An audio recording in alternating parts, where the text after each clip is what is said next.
जो झुकना जानता है वही असल में उठना सीखता है और जो अकड़ता है वो एक दिन टूट जाता है। मेष राशि वालों, सितंबर 2026 आपके लिए भी कुछ ऐसा ही संदेश लेकर आया है, क्योंकि इस महीने आपके सामने कुछ ऐसे मौके आने वाले हैं जहां जल्दबाजी आपको पीछे कर सकती है, लेकिन सही समय पर लिया गया एक समझदारी भरा फैसला आपको बहुत आगे ले जा सकता है। एक तरफ आपकी कुंडली में बृहस्पति उच्च अवस्था में बैठकर भाग्य को मजबूत कर रहे हैं, तो दूसरी तरफ शनि की 7.5 आपको धैर्य और जिम्मेदारी का पाठ पढ़ा रही है।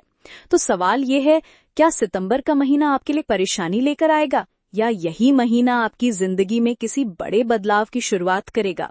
और सबसे बड़ी बात, क्या आपको नौकरी बदलनी चाहिए? क्या विदेश जाने का मौका बन रहा है? पढ़ाई और एग्जाम में सफलता मिलेगी? लव लाइफ में दूरी आएगी या रिश्ता मजबूत होगा? और 19 सितंबर के बाद आपकी मैरिड लाइफ में इतना अच्छा बदलाव क्यों दिखाई दे रहा है? इन सभी सवालों के जवाब आपको इस पूरे विश्लेषण में मिलेंगे।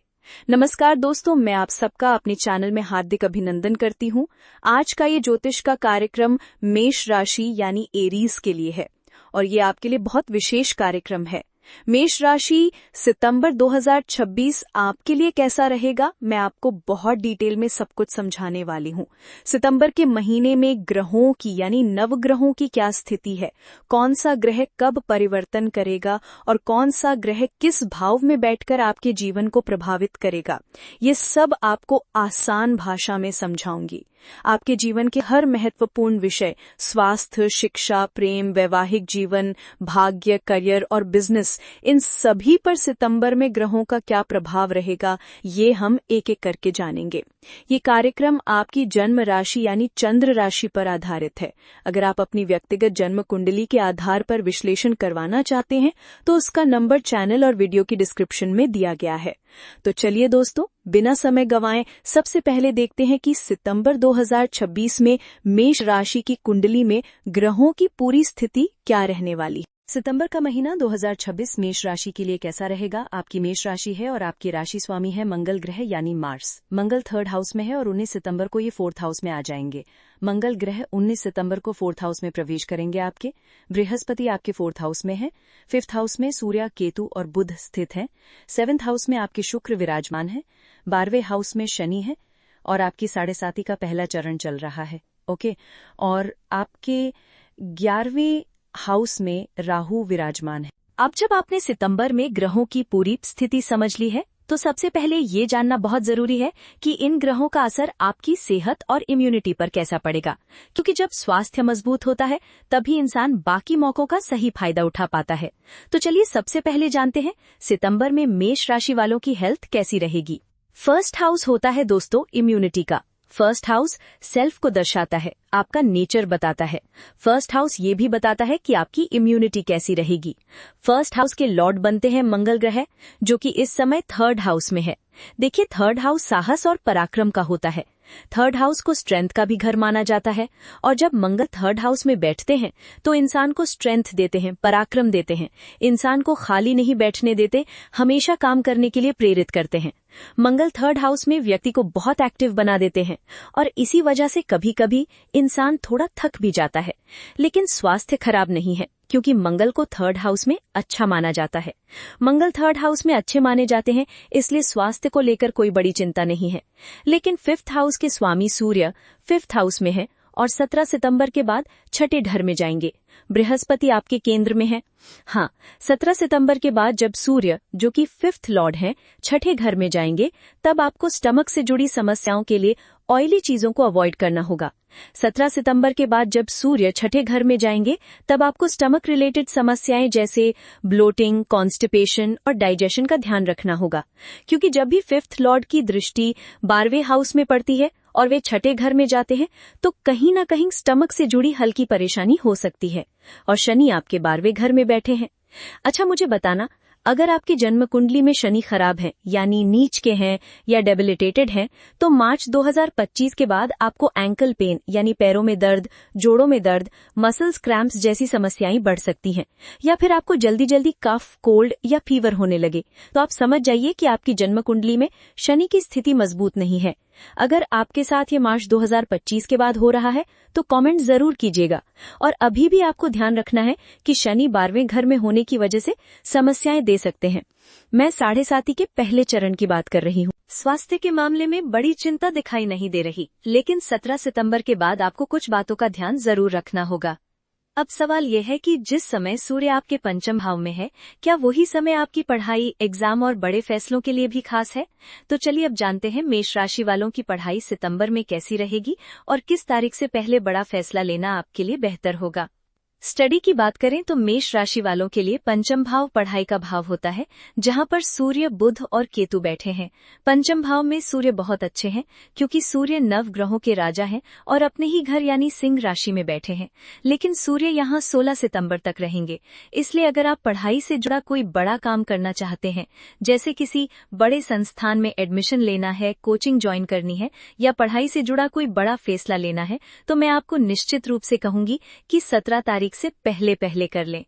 जो भी बड़ा डिसीजन आपको अपनी पढ़ाई को लेकर लेना है, उसे 17 सितंबर से पहले कर लेना आपके लिए बेहतर रहेगा, क्योंकि जब तक सूर्य आपके पंचम भाव में है, तब तक पंचम भाव बहुत स्ट्रांग रहेगा और ये समय पढ़ाई के लिए बहुत ही अच्छा रहेगा। लेकिन जैसे ही सूर्य छठे घर में चले जाएंगे, उसके बाद आपके फैसले में थोड़ी देरी हो सकती है और पढ़ाई से जुड़ी कुछ रुकावटें भी आ सकते हैं। और हाँ, एक बात और ध्यान रखें, अगर आपका कोई भी एग्जाम 17 सितंबर से पहले है, यानी जब तक सूर्य आपके पंचम भाव में है, तो ये समय आपके लिए बहुत अच्छा रहेगा। अगर आपका गवर्नमेंट एग्जाम है तो उसके लिए भी समय अच्छा रहेगा और एग्जाम में आपको अच्छे परिणाम मिल सकते हैं। इसके अलावा बृहस्पति आपके केंद्र में है। अगर आप मुझसे पूछ रहे हैं कि क्या इस महीने मुझे हायर एजुकेशन यानी उच्च शिक्षा करनी चाहिए, तो हाँ, कर लीजिए। और अगर आप पूछ रहे हैं कि मैं अपनी पढ़ाई के लिए बाहर जाना चाहता हूँ, विदेश जाना चाहता हूँ, तो क्या ये समय सही है, तो यहाँ भी आपके लिए अच्छा संकेत है, क्योंकि बृहस्पति आपके 4th हाउस में बैठकर आपके 12th हाउस को देख रहे हैं। बृहस्पति का 12वें भाव को देखना फॉरेन से जुड़े मामलों के लिए बहुत अच्छा योग बनाता है। इसलिए पढ़ाई के लिए बाहर जाने या विदेश जाकर पढ़ाई करने का अच्छा चांस आपके लिए बन सकता है। पढ़ाई के मामले में तो आपको एक खास समय का फायदा मिल सकता है, खासकर 17 सितंबर से पहले। लेकिन पंचम भाव सिर्फ पढ़ाई ही नहीं, बल्कि प्रेम और लव लाइफ का भी भाव है। तो अब वही पंचम भाव आपके रिश्ते में क्या कहानी लिख रहा है? क्या प्यार बढ़ेगा या आपकी जल्दबाजी और गुस्सा रिश्ते में दूरी पैदा कर सकता है? चलिए अब इसे समझते हैं। प्रेम और प्यार का भाव भी पंचम भाव ही होता है, जहां पर सूर्य, केतु और बुध बैठे हुए हैं। ये पंचम भाव संतान का भाव है, शिक्षा का भाव है और हाँ, लव लाइफ का भी भाव है। इसके साथ ही पंचम भाव हमारे पूर्व पुण्य का भाव भी होता है। अब यहाँ पंचम भाव में सूर्य है और साथ में बुध भी हैं और आपकी राशि के स्वामी मंगल अभी 3rd हाउस में हैं और आगे 4th हाउस में चले जाएंगे। अब यहाँ आपको एक बात का खास ध्यान रखना होगा। अगर आपके पार्टनर को गुस्सा आता है और आपने उसके गुस्से को लाइटली यानी सामान्य रूप से ले लिया और आपने सोचा कि ठीक है, नॉर्मल है, चलता है, ऐसा तो होता रहता है, तो फिर कोई बड़ी दिक्कत नहीं होगी। लेकिन जहां आपने सामने वाले के गुस्से को देखकर आप भी गुस्सा कर लिया, उसे बहुत सीरियसली ले लिया या उसकी बात को दिल पर लगा लिया, तो यहाँ से प्रॉब्लम शुरू हो सकती है, क्योंकि आपकी राशि के स्वामी मंगल है और मेष राशि वाले भी चीजों को जल्दी दिल से लगा लेते हैं। आप खुश होते हैं तो बहुत ज्यादा खुश होते हैं और जब गुस्सा होते हैं तो बहुत ज्यादा गुस्सा होते हैं। आपके अंदर भावनाएं भी बहुत सच्ची और तेज होती हैं, क्योंकि आपकी राशि के स्वामी मंगल ग्रह है। मंगल एक फायर प्लैनेट है और मेष राशि खुद भी एक फायर साइन है, यानी आपकी राशि भी फायर है और आपकी राशि के स्वामी भी फायर है। हर चीज में जल्दबाजी हो सकती है, आप जल्दी गुस्सा हो सकते हैं, जल्दी खुश हो सकते हैं, कई बार पेशेंस यानी धैर्य की कमी हो सकती है और आपका एक्साइटमेंट लेवल भी ज्यादा हो सकता है। यही वजह है कि इस महीने आपकी लव लाइफ में कुछ दिक्कतें आ सकती हैं। और स्पेशली दिक्कत कब ज्यादा हो सकती है? जब सूर्य छठे घर में चले जाएंगे और 12वें घर को देखेंगे। उस समय कुछ समय के लिए बातचीत बंद होने की स्थिति भी बन सकती है। इसलिए इस समय आपको सबसे ज्यादा अपने गुस्से और जल्दबाजी को कंट्रोल करना होगा। लव लाइफ में सबसे बड़ा मंत्र आपके लिए यही रहेगा, गुस्से में प्रतिक्रिया देने से बचना। लेकिन अगर आप शादीशुदा हैं तो यहाँ तस्वीर थोड़ी अलग दिखाई दे रही है, क्योंकि आपकी सप्तम भाव में शुक्र की स्थिति रिश्तों के लिए एक बहुत अच्छा संकेत दे रही है। और खासकर 19 सितंबर के बाद क्या बदलाव बन रहा है, ये जानना आपके लिए बेहद जरूरी है। तो चलिए अब देखते हैं आपकी मैरिड लाइफ और विवाह के योग। 7th हाउस मैरिड लाइफ का भाव होता है, यानी सप्तम भाव मैरिड लाइफ को दिखाता है। यहाँ पर शुक्र बैठे हैं। अब देखते हैं कि क्या शुक्र का कोई परिवर्तन है। शुक्र का कोई परिवर्तन नहीं है। 7th लॉर्ड 7th हाउस में है। अब मंगल को देखेंगे तो मंगल की दृष्टि भी 7th हाउस पर पड़ेगी। 19 सितंबर के बाद मैरिज के लिए बहुत ही अच्छा योग बन रहा है।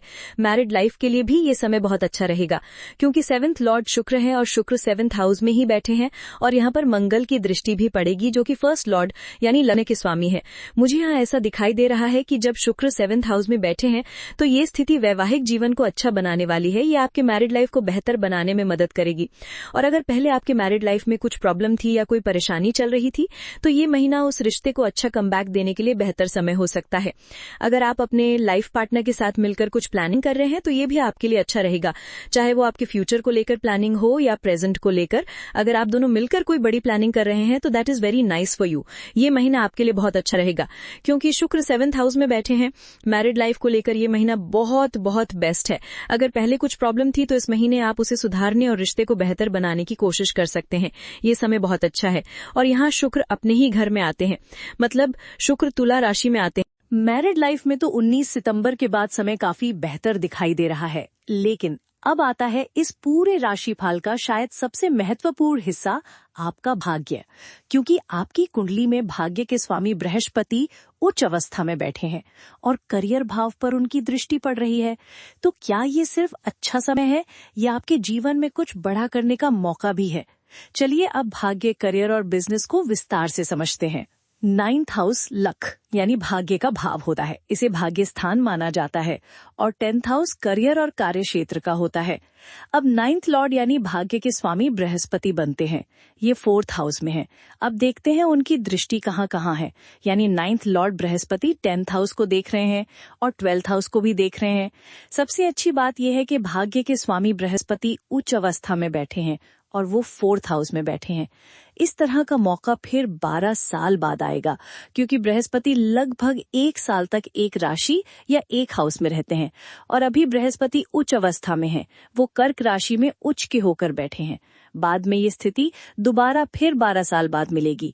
इसलिए अभी आपके पास एक ऐसा समय है जब आपको कुछ बड़ा सोचना चाहिए और कुछ बड़ा करना चाहिए, क्योंकि बृहस्पति उच्च अवस्था में है और त्रिकोण के स्वामी केंद्र में बैठे हैं।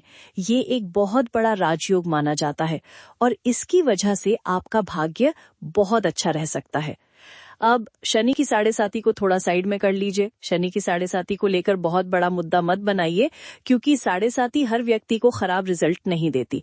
इस समय बृहस्पति बहुत अच्छी प्लेसमेंट लेकर बैठे हैं, इसलिए कुछ बहुत बड़ा सोचिए और कुछ बहुत बड़ा करिए।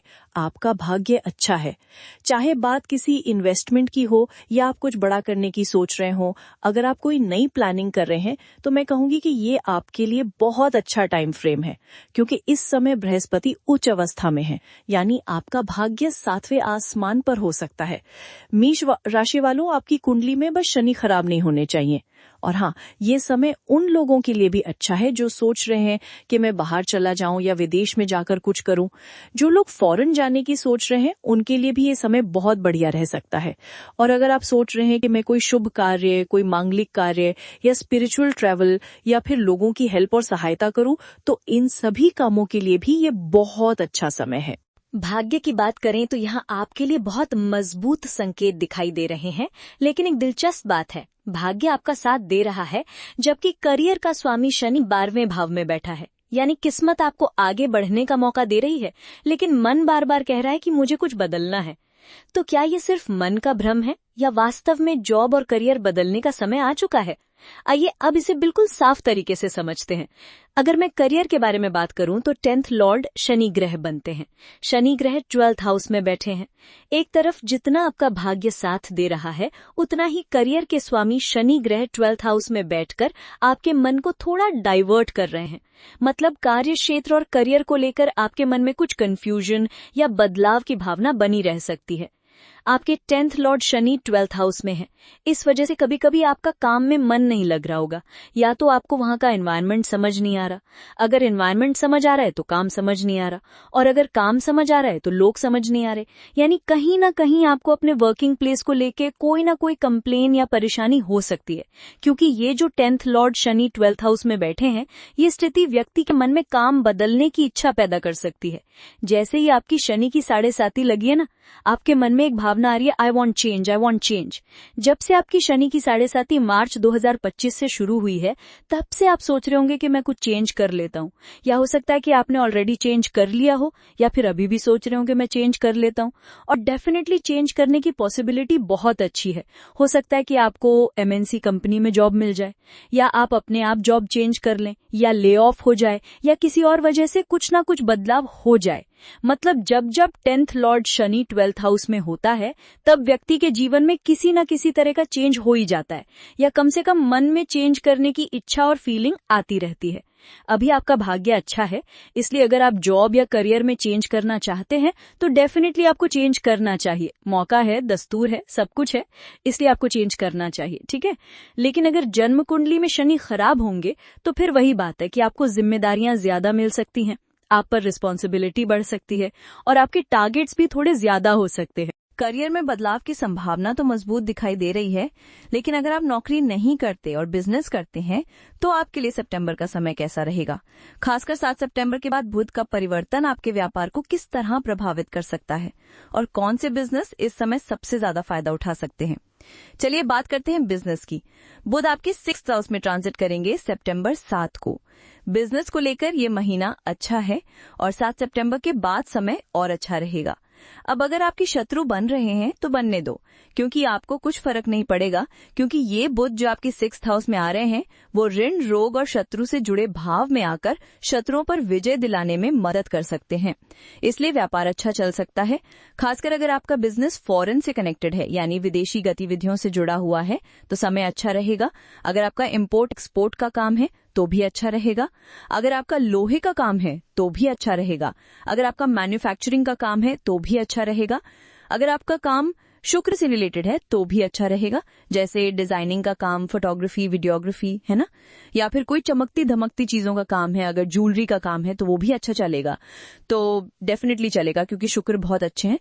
और आपकी डेली इनकम भी अच्छी दिखाई दे रही है। बिजनेस में आपके लिए अच्छे संकेत दिखाई दे रहे हैं, और डेली इनकम भी अच्छी रह सकती है। लेकिन ज्योतिष सिर्फ ये बताने के लिए नहीं है कि समय कैसा रहेगा, ये हमें ये भी बताता है कि अच्छे समय को और मजबूत कैसे किया जाए, और चुनौतीपूर्ण समय को कैसे संभाला जाए। तो अब आखिर में जानते हैं कि सितंबर में मेष राशि वालों को कौन से सरल उपाय जरूर करने चाहिए। सबसे पहले आपको हनुमान चालीसा जरूर करना है। इसके साथ मंगल का बीज मंत्र भी करें, ओम क्रांग क्रीं क्रौंग सह भौमाय नमः। इसके बाद उगते हुए सूर्य को जल चढ़ाइए। जल तांबे के लोटे से चढ़ाएंगे तो ये आपके लिए और भी अच्छा रहेगा। और जब तक आपकी शनि की 7.5 चल रही है, तब तक शनि का बीज मंत्र भी करें, ओम प्रांग प्रीं प्रौंग सह शनिश्चराय नमः। इसे आपको रोज 108 बार करना है। इसके साथ शनि चालीसा भी रोज सुन लिया करें। तो कैसी लगी आपको ये वीडियो? अगर वीडियो पसंद आई हो तो लाइक जरूर कीजिएगा और शेयर भी कीजिएगा। ऐसी ही जानकारी के लिए हमारे साथ बने रहिएगा। हर हर महादेव।